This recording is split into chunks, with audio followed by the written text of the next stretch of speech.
आप सभी महान आत्माओं को नमन करते हुए आपका YouTube channel true self the never and पे स्वागत है। तथा कथित समाज में प्रचलित विवाह को लेकर है आज का विचार प्रेम। संसार को आगे बढ़ाने का नाम है विवाह। मनुष्य के साथ हर प्राणियां वंश बढ़ाते हैं, किंतु सिर्फ मनुष्य संतान जन्म देने के लिए अरेंज्ड मैरिज या लव मैरिज करता है। एक हास्यकार ने कहा है, अगर गाल लाल करनी है चप्पल खाना ही है, क्या फर्क पड़ता है अपना चप्पल से मार खाएं या दूसरों के चप्पल से मार खाएं। आजकल का नौजवान यही समझते हैं, अगर चप्पल खाना है अपना चप्पल का मार बेहतर है। अपना अपना समझ है। आजकल का जनरेशन लव मैरिज को बेहतर कहते हैं। कहीं भी जाए एक बात जरूर दिखाई पड़ता है जिसे प्यार कहते हैं। गली का एक बच्चा जिसे ढंग से यहाँ से वहाँ तक चलना नहीं आता, ठीक से बैठना नहीं आता, दो बातें ढंग से करना नहीं जानता, वो प्यार जानता है। मैंने पूछा, तुम्हें यहाँ से वहाँ तक ढंग से चलना नहीं आता, किसी आदमी से दो बातें करना नहीं आता, अपना गुस्सा संभालना नहीं आता, तुझे कहीं पर पहुँचना नहीं आता, तुझे प्रेम करना कहाँ से आ गया? पता है क्या जवाब मिला? दीदी तुम प्यार करना जानती हो? अच्छा तू बता प्यार क्या है? ये दिल की बात है दीदी, तुम जैसे पत्थर दिल वालों को ये समझ में नहीं आएगा। और ये भी कहा, बगीचा का इस खिलखिलाते फूलों को देखो, तितलियों को देखो, किसी लड़की की गालों पे गिरती हुई जुल्फों को देखो, फिर इश्क क्या पता चलेगा।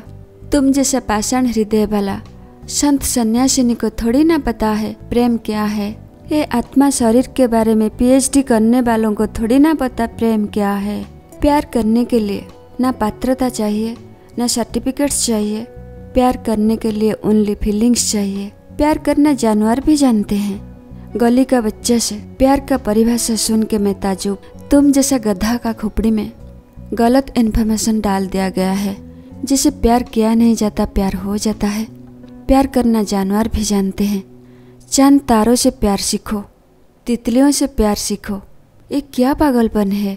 मनुष्य अकेला प्राणी जिसे प्रेम सीखना पड़ता है, क्योंकि प्रेम एक साधना है। प्रेम का मूल तत्व आध्यात्मिक है। ये चीज तुम्हें किसी ने नहीं सिखाया। तुम अगर कहोगे मेरे घर का कुत्ता और बंदर बहुत प्यार करते हैं, मेरा जवाब यही रहेगा, तुम इसके आगे रोटी डालते हो इसीलिए तुम्हें प्यार करते हैं। उसका जिंदगी उस बात पर निर्भर है, मनुष्य रोटी डालेगा या नहीं डालेगा। अगर कुत्ता तुम्हें प्यार करते हैं, पड़ोसी का कुत्ता देखकर तुम भागते क्यों हो?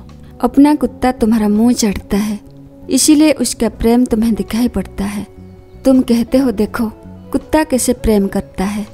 जानवर तुम्हारे पास इसीलिए आते हैं क्योंकि प्रकृति उनको आने के लिए मजबूर करती है, रोटी खाने के लिए। कुत्तों को पालना, चिड़ियों के लिए दाना डालना अपने आप में एक सौंदर्य है, जीवों के प्रति दया भाव का निदर्शन है। पर प्रेम तो आध्यात्मिक है। जो मन का चंचलता को समझ गया हो वो प्रेम को समझने को हकदार है। वो बच्चा जो प्रेम को समझाने के लिए शायरी मारता है। इश्क वो है जो लफ्जों में बयान नहीं किया जाता, प्यार किया नहीं जाता, हो जाता है। ये हमें फिल्मों ने बताए हैं। तुम भी मूर्ख, तुम्हारा फिल्में भी मूर्ख, तुम्हारा शायर भी मूर्ख। इसे 0% प्रेम नहीं कहा जाता। इसे सिर्फ प्राकृतिक खिंचाव या अट्रैक्शन कहते हैं, जिससे कुछ हासिल नहीं होने वाला। सिर्फ एक संतान को जन्म देना संभव है। पशु पक्षियां भी यही प्राकृतिक आकर्षण में वशीभूत होते हैं और संतान जन्म देते हैं। प्राकृतिक खिंचाव या अट्रैक्शन इस बात पर निर्भर है, या तो रोटी मिल जाए, या सुरक्षा मिल जाए, या संतान मिल जाए। प्रेम को जानने के लिए अपने को ज्यादा और दूसरों को कम देखना पड़ेगा। ये आंखें सदा दूसरों पे जाकर चिपकता है, जो पशु होने का निशानी है। ये प्रेम का निशानी नहीं है।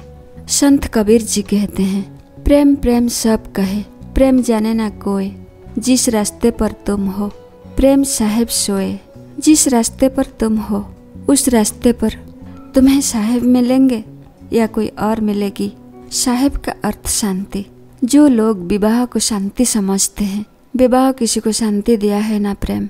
अगर प्रेम का अर्थ विवाह में सीमित है और कोर्ट केस नहीं होता, पति पत्नियों के बीच जिन्होंने विवाह में शांति ढूंढते हैं, प्रेम ढूंढते हैं, उन्हें कभी शांति मिला नहीं, क्योंकि विवाह को प्रेम का नाम देकर और बंधन में पड़ते हैं। जिसके साथ रहने से आज़ादी मिले वही प्रेम का काबिल है। प्रेम का धर्म है खुद आज़ाद रहना और दूसरों को आज़ाद रखना। जिसके साथ रहने से बंधन बढ़ जाए, बस समझ लेना वहाँ खतरा है। खुद शांत रहना और दूसरों का शांति रखना प्रेम है। तुम कहते हो मैं उनसे बहुत प्यार करता हूँ, दिन रात दिमाग चाटते हो, दुनिया भर का कूड़ा कचरा डालते हो, तुम प्रेमी नहीं हो, तुम दुश्मन हो। पर ज़्यादातर यही देखने को मिलता है, प्रेम के नाम पर ज़्यादा सरदर्द अपने से मिलता है।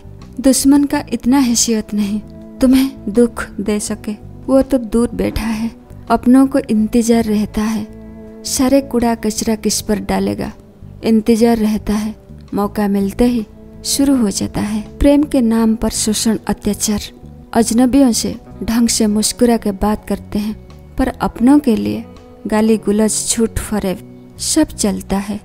हमारा असलियत हमारा अपने जानते हैं, जिन्हें अजनबी कहते हैं उनसे फॉर्मेलिटी दिखाते हैं, पर जिनको अपना कहते हैं उनके लिए कूटनीति, राजनीति, बेईमानी हाजिर। उधर से कूड़ा फेंका जा रहा है, तुम अगर स्वीकार नहीं करोगे तुम बेवफा कहलाओगे। तुम्हें कहा जाता है कुछ और किया जाता है कुछ और। सामने वाला छिले जा रहा है, छिलने का नाम को तुम इश्क कहते हो, प्रेम कहते हो। मैं बहुत खुशकिस्मत हूँ, मुझे ये प्यार और इश्क समझ में नहीं आया। इतना ही अनुरोध है, ना किसी को छेलो, ना किसी को छेलने दो। तुम किसी का प्रेमी बन गए, किसी से शादी हो गया, किसी का पत्नी या पति बन गए, इसका मतलब ये नहीं तुम बेहूदी का नंगा नाच नाचो। चाहे अरेंज्ड मैरिज हो या लव मैरिज, शादी के बाद जो रूप देखने को मिलता है सबको झटका लगता है। अगर तुम कहो ये रूप तुम पहले क्यों नहीं दिखाया, उधर से उतर आएगा सरप्राइज। कुछ तो बचा के रखना था ना बाद में दिखाने के लिए। अब ये रूप भी देखो, पता है 2 दांत छुपा के रखे थे, अब 2 दांत निकल के आ गया। ये प्रेम की निशानी नहीं है। आत्मीयता का अर्थ अगर ये है दूसरों का बाल नोचना हो, सर फोड़ना हो, तो बेगानापन सही है, फॉर्मेलिटी बेहतर है। प्रेम का अर्थ अगर तू तड़क है, बेगानापन सही है। कहीं से हम सुने थे जब लड़का लड़की प्रेमी प्रेमिका होते हैं थोड़ा लिहाज में रहते हैं, जब पति पत्नी बन जाते हैं बदतमीज करने का हिम्मत रखते हैं।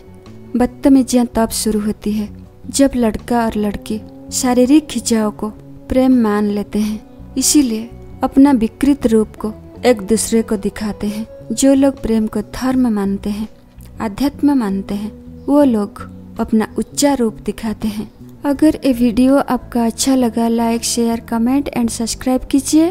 धन्यवाद।